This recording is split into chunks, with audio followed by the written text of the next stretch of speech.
Hey guys, here is another episode of Day in the Life of Vintage Classic Specialist and the weekly recap.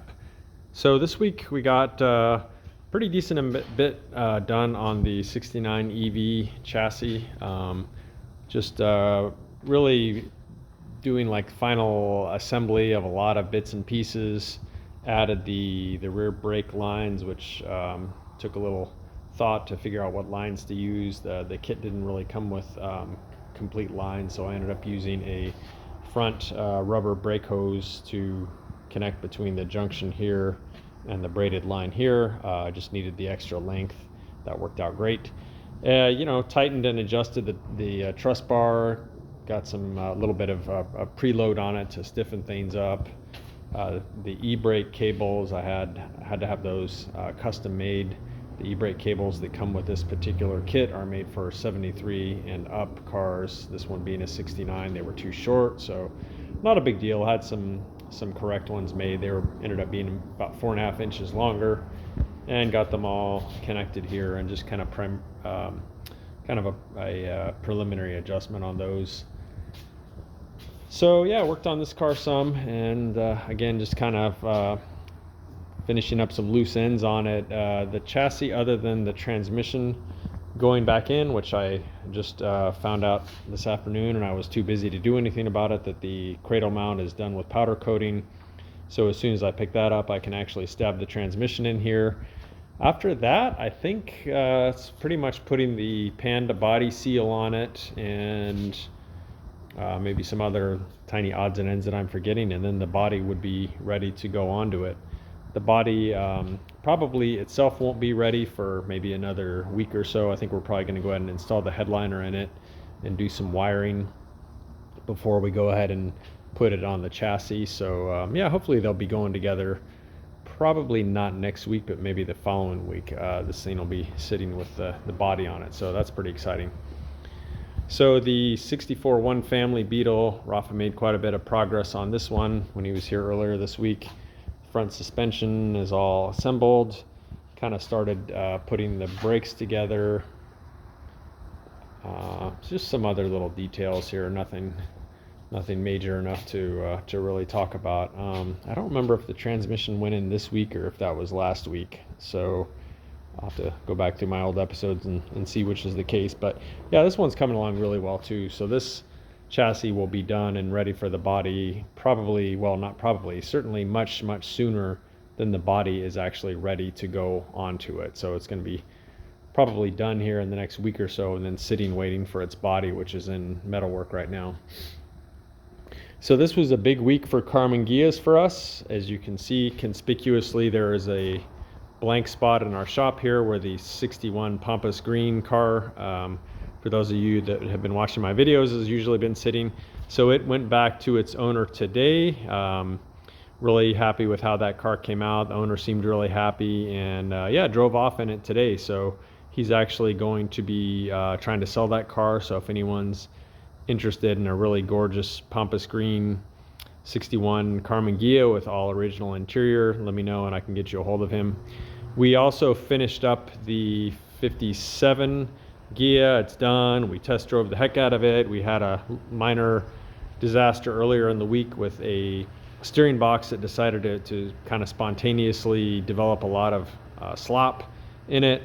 We scrambled around. We got to find a good used replacement and restored it and got it on here. This car is also ready to go back to its owner when they have the chance to come by and take the car. So I actually, the last couple days, have been back to working on the 59 Euro Beetle. Euro Beetle, as you can see, for those of you who haven't been watching, it's got semaphores, which I think I showed maybe yesterday. I just installed those. They're working nice. Today, just because we don't normally trust anyone else's work, and I don't necessarily mean that in a bad way, but just for safety's sake, I went ahead and pulled the rear drums.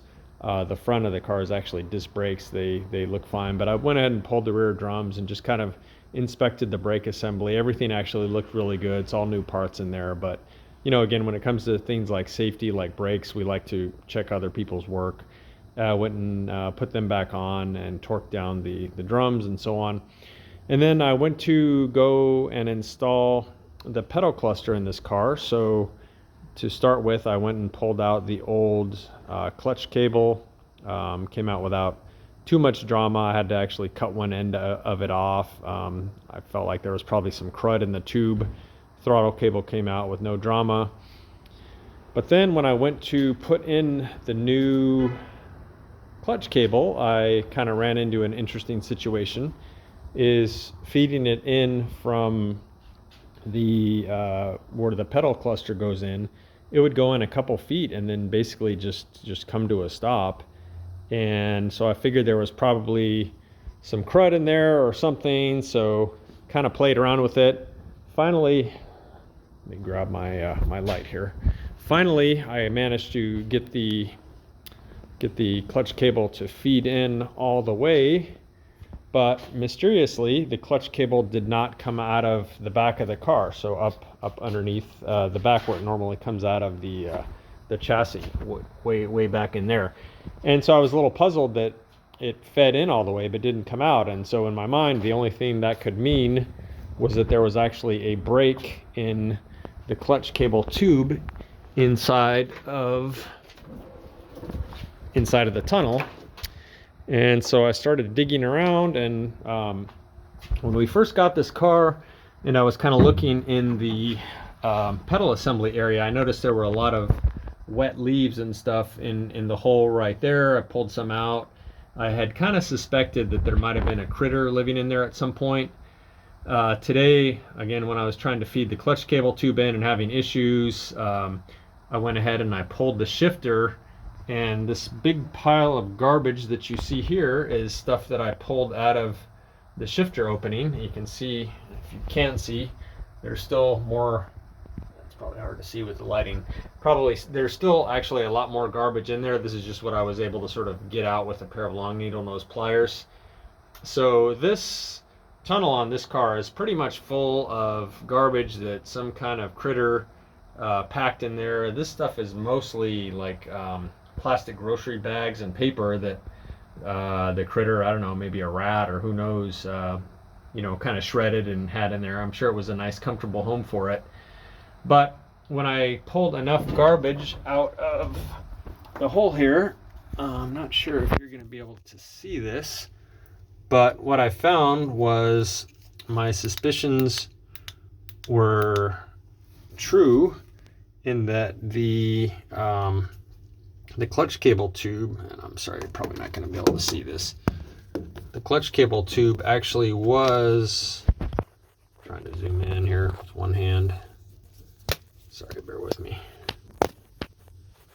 I don't know why that's not working.